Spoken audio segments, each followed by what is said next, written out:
दोस्तों को मेरा सलाम पहुँचे। मैं हूँ वाहिद नसीम, आप देख रहे हैं फोर्थ व्यू। मौजू आज घर का है यानी भारत का है। आज हम बात करेंगे कि हम किस तरफ जाने वाले हैं। एक तरफ चीन है जो अपनी हरकतों से बाज नहीं आता, दूसरी तरफ रशिया है जिससे हम तेल के साथ बड़े व्यापार जो है समझौते कर रहे हैं। लगातार अमेरिका की थ्रेट और धमकी के बावजूद रशिया के साथ खड़े हैं। दूसरी तरफ अमेरिका है जिसके बयानात, उसकी अपनी हिस्ट्री, उसकी स्ट्रैटेजी कुछ और ही कहती है। वो कहता है कि भारत अब हमारे लिए बहुत एक तवील मुद्दत के लिए साथी बना है और ये हमें लंबा जाना है। इसलिए हम छोटे मोटे जो इस वक्त डील हैं उन पर हम सैंक्शन नहीं लगाएंगे। और सैंक्शन नहीं लगाएंगे मतलब अमेरिका भी सैंक्शन भारत के ऊपर नहीं लगा रहा है और रशिया के साथ भी डील चल रही है। इस वक्त ये खेल सिर्फ भारत के साथ हो रहा है। बाकी अमेरिका का जो भी अलाई है, नाटो का जो भी अलाई है, अगर वो आगे किसी तरह की डील को इस तरह से बढ़ता है तो उस पर सैंक्शन लगा दी जाती हैं, जिस तरह से तुर्की के ऊपर लगाई गई। और बाकी सब हिम्मत ही नहीं जुटा पाते हैं सुपर पावर के सामने। तो एक तरफ सुपर पावर अमेरिका है जिसे हम बहुत सारे लोग ये मानते हैं कि वो सुपर पावर है, मैं तो नहीं मानता हूँ। और दूसरी तरफ हमारी स्ट्रैटेजी ठीक है कि हम रशिया के साथ हमारा जो है काफ़ी बड़ा व्यापार है और हम रशिया की भारी ज़रूरत है। ये बात मैं आज नहीं कह रहा हूँ, मैं लगातार पिछले 10 सालों से ये डिस्कस करते आया हूँ।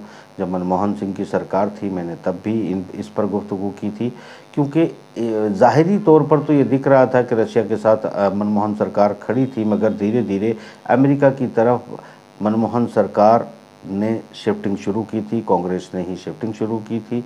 वो तमाम समझौते मुझे याद है जो कांग्रेस ने किए थे, उन्हीं को फॉलोअप करते हुए आगे मोदी सरकार भी बढ़ी है। अलबत्ता देखिए हमारा व्यापार, अब मैं आपको एक चीज़ बताने की कोशिश कर रहा हूँ कि इस वक्त रिसेशन के हालात पूरी दुनिया में बने हुए हैं। पूरी दुनिया ऊहा-पोह में है कि वो किसके साथ खड़ी रहे, कहाँ से उसका व्यापार चलेगा, कहाँ से नहीं चलेगा। ये तमाम चीज़ें लोगों का सरदर्द बनी हुई हैं लोगों की, यानी कि सत्ताधारियों की समझ में नहीं आ रहा है या नीतिकारों की समझ में नहीं आ रहा है कि वो क्या करें। अलबत्ता वो दिखावे के तौर पर तो हर कोई अपनी स्ट्रैटेजी, अपनी कम और अपने इरादे मजबूत ही कहता है। मजबूत तो यूक्रेन जेलेंस्की भी आज तक कहता आया है कि वो सारे बदले ले लेगा और कल ही फना कर देगा रशिया को, और अमेरिका तो रोज़ दावे करता है और आपके जो मीडिया आप देखते हो मेरे ख्याल से वो तो रोज़ तख्ता ही पलटवा देता है।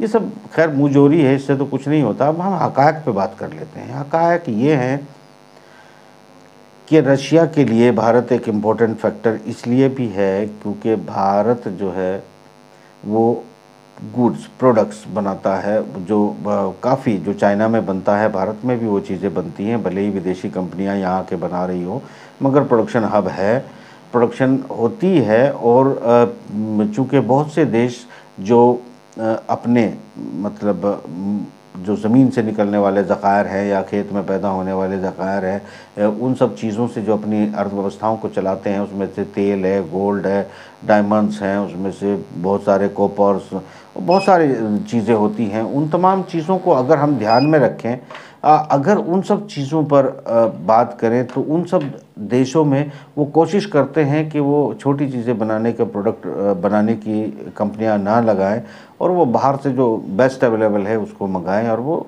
खाएं। तो हर देश की अपना एक निज़ाम है, आर्थिक निज़ाम है, उसके हिसाब से वो चलता है। रशिया में यूरोपियन बाज़ार ने, यूरोपियन इंडस्ट्री ने, चाहे वो फूड सेक्टर की इंडस्ट्री हो, चाहे वो एफएमसीजी में हो, वो तमाम, चाहे कार बनाने वाली कंपनियां हो, ये तमाम यूरोपियन और अमेरिकन कंपनियों ने काफ़ी अपना जो शेयर था वो उसमें हासिल किया हुआ था।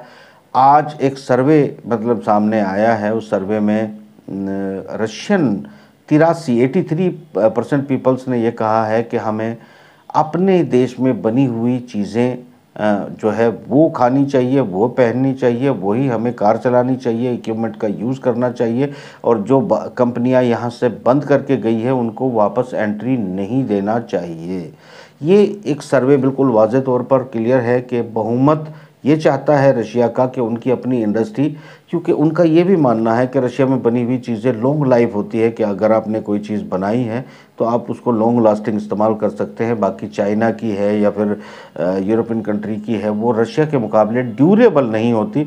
फिनिशिंग, बनावट और दूसरी चीज़ें बहुत ज़्यादा हो सकती है, मगर जहाँ तक क्वालिटी का सवाल है वो रशिया के मुकाबले नहीं होता, ये सच है।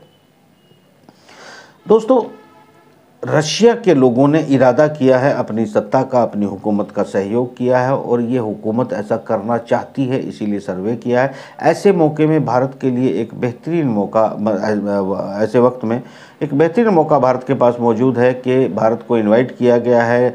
मेडिकल सेक्टर हो या एफएमसीजी सेक्टर हो, किसी भी तरह के स्टोरेज और बाज़ार, मॉल या इन्वेस्टमेंट अगर भारत करना चाहता है तो रशिया के दरवाजे खुले हैं। ये एक फ़ायदा होता है। दूसरा फ़ायदा ये होता है कि जो रशिया फेडरेशन के जितने भी कंट्रीज़ हैं, और हालांकि वो ज़्यादातर उसमें मुस्लिम कंट्री हैं, Uzbekistan, Tajikistan, Kazakhstan, even Azerbaijan, ये तमाम जो कंट्री हैं, ये किर्गिस्तान, ये सारे के सारे कंट्री जो है वो भारत के ज़रिए रशिया डील करना चाहता है और भारत के ज़रिए डील करना चाहता है इन तमाम कंट्रीज़ को, जिसमें अफ़गानिस्तान का सहयोग इम्पोर्टेंट है क्योंकि वहाँ से एक शॉर्ट रास्ता हमको मिल जाता है।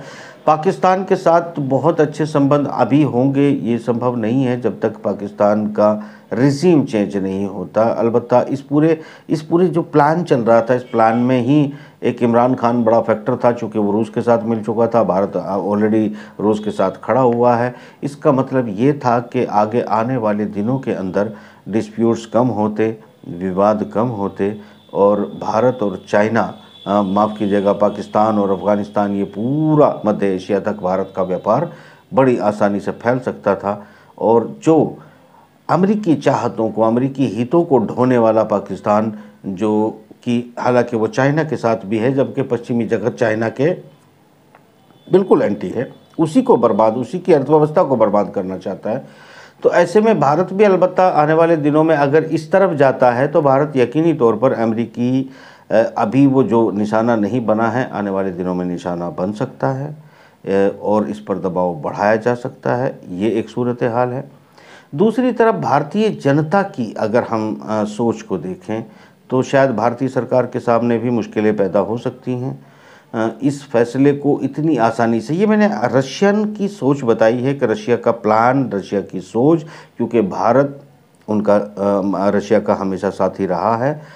अलबत्ता $12.5 बिलियन के उनके एक्सपोर्ट बाज़ार में भारत का हिस्सा मात्र 1.3% है, यानी उनके टोटल, ये बिलियंस में नहीं है, टोटल उनके एक्सपोर्ट का, उनका $12.5 बिलियन का जो व्यापार है, उसमें से भारत का जो हिस्सा है 1.3% है, यानी ये मिलियंस में आ जाता है, बिलियन की छोड़ दीजिएगा। 1.3% आप पूरे व्यापार पे कितना होता है। मगर एक कमिटमेंट है 1947 से लेके आज तक, एक जो कमिटमेंट रशिया और भारत के साथ चला आ रहा है वो काफ़ी आगे पहुंचा हुआ था, मगर थोड़ा सा उसको सेटबैक लगा है क्योंकि कुछ संधियां, कुछ ट्रीटियां, कॉन्फ्लिक्ट हैं जिन पर मैं चर्चा तो नहीं करना चाहूँगा, मगर वो हैं। और यहाँ एक परेशानी जो मुझे नज़र आ रही है वो ये है कि अगर भारत प्लान करता है अफ़गानिस्तान, मध्य एशिया के मुस्लिम कंट्रीज़ और रशिया के साथ मिलकर व्यापार करके आगे बढ़ने के, तो मेरे ख्याल से जो इंटरनल हमारी राजनीति है उस पर बहुत बड़ा प्रभाव पड़ेगा। देश की जो हालात हैं, देश की जो सूरत हाल है, वो सभी जानते हैं कि अर्थव्यवस्था अगर दुनिया की ठीक नहीं है तो भारत की भी ठीक नहीं है। बहुत दिनों से जॉब नहीं दी गई है, रोज़गार नहीं दिए जा रहे हैं और बहुत सारी जो आरबीआई और आर्थिक गेम जो हैं वो कुछ बहुत पूरी तरह से पलटे हैं। तो इतना आसान नहीं है सत्ता छोड़ना भी, और इतना आसान नहीं है जनता को इस वक्त, चूँकि जनता कभी भी खूंखार रूप ले सकती है। पाकिस्तान की जनता भी सड़कों पर उतर रही है। श्रीलंका का हाल हम देख चुके हैं, अफ्रीका का हमने कुछ दिन पहले देखा था, अभी बेलारूस में भी ये बगावत हुई थी सत्ता के ख़िलाफ़, और उज़्बेकिस्तान में भी तैयारियां चल रही हैं, कजाकिस्तान में हो चुकी हैं। तो महंगाई जब किसी चीज़ की बढ़ती है, बेरोज़गारी बढ़ती है, तो जनता कब भड़क जाए ये भी पता नहीं है। मगर जनता के पास थमाए रखने के लिए एक बेहतरीन झुनझुना जो है वो इस वक्त वही है भाई। बड़ा स्पष्ट है ना भारत में कि भाई हिंदू मुस्लिम जो कि ये तमाम मुस्लिम कंट्री और रूस जो है वो सिर्फ भारतीय सरकार के दबाव में झुककर जो है इनके साथ व्यापारी समझौते कर रहे हैं। मेरे ख्याल से बहुत ज़्यादा दिन, हाँ साल 2 साल तो खींचे जा सकते हैं, मगर बहुत ज़्यादा लंबा नहीं खींचा जा सकता, क्योंकि फिर प्रतिपक्ष और विपक्ष और ये सारी चीज़ें भी सामने धीरे धीरे आने ही लगती हैं। तो जनता को एक लिमिट तक ही मेरे ख्याल से ये परमिशन मिलेगी, खास तौर से भारतीय जनता पार्टी को, कि मध्य एशिया के मुस्लिम कंट्रीज़ के साथ रशिया की चाहतों को पूरा करते हुए अपने व्यापार को, अपनी अर्थव्यवस्था को आगे बढ़ा पाए। क्योंकि ये सब कुछ होने के लिए तो फिर नीति भी मेरे ख्याल से बदलनी पड़ जाएगी। बहुत ज़्यादा टॉर्चर नहीं कर सकते, बहुत ज़्यादा जितना किया जा रहा है उतना नहीं कर पाया जाएगा आगे। तो उसके लिए फिर आपको संतुलन बनाए रखना पड़ेगा अमेरिका के साथ भी। तो अमेरिका और इजराइल पूरी तरह से इस बात पे समर्थन करेंगे, जितना मर्जी आए करें, जो मर्जी आए करें, उनके हित सधने चाहिए, बात खत्म। उनका टारगेट चीन है।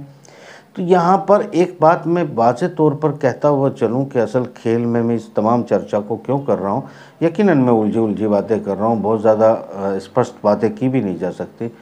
शेख रशीद पाकिस्तान का एक लीडर है, पिछली सरकार में मिनिस्टर था और काफ़ी चर्चा में रहता है। और शेख रशीद ने कल अपनी देश में अपने लोगों को बयान देते हुए उसने ये कहा है कि 17 तारीख को वहाँ पर जो इलेक्शन है, इलेक्शन मतलब उनको बाई इलेक्शन है, बाई इलेक्शन पंजाब में है, और उसमें शेख रशीद ये ऐलान किया उसने मीडिया के सामने कि 17 तारीख को अगर देश में जहाज़ नहीं उड़े तो, अगर जहाज़ 17 तारीख तक नहीं उड़े तो फिर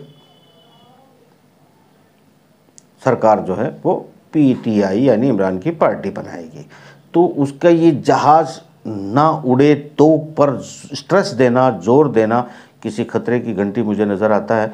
कोई भी इरादा अमेरिका का, क्योंकि अगर भारत अमेरिकी हितों को नहीं साधेगा तो जो रिजीम चेंज किया गया है पाकिस्तान में वो ज़रूर कुछ ना कुछ कर सकता है। हालांकि इस चीज़ को रोकने के लिए जल्दी ही चाइना ने समंदर में पाकिस्तान की फ़ौज के साथ अपना रिहर्सल रखा है, और वो रिहर्सल कर रहे हैं, फ़ौजी मशक़ें कर रहे हैं। वो विश्वास कितना कर रहे हैं ये मैं नहीं जानता। हालांकि हमारी भारत की तरफ से भी अमेरिका के साथ हमें अक्टूबर तक रिहर्सल करना है पहाड़ी क्षेत्रों में, चीन की सीमाओं के आसपास। हमें भी फ़ज़ाई जो है हवाई रिहर्सल भी करना है, उसमें ज़मीनी रिहर्सल भी शामिल है। फ़ौजी मशक़ें होती रहती हैं, चलती रहती हैं, वही मशक़ हमें भी करनी है, वही चाइना भी पाकिस्तान के साथ कर रहा है। और इसमें पाकिस्तान का एक लीडर, पता नहीं हो सकता है मेरा वहम हो, मगर मुझे कोई इंडिकेशन इसमें नज़र ज़रूर आता है। यहाँ मेरा कहने का मतलब बहुत स्पष्ट है कि ये जो हिस्सा मध्य एशिया, भारत और ये श्रीलंका, थाईलैंड, चाइना अगली दुनिया है, अगली इकोनॉमी है, अगली अर्थव्यवस्था है। हम तफसील से इस पर ज़रूर बात करेंगे। अभी उलझा छोड़ देता हूँ। समझते रहिए और ख्याल रखिए अपने इस चैनल का भी। खुदा हाफिज़।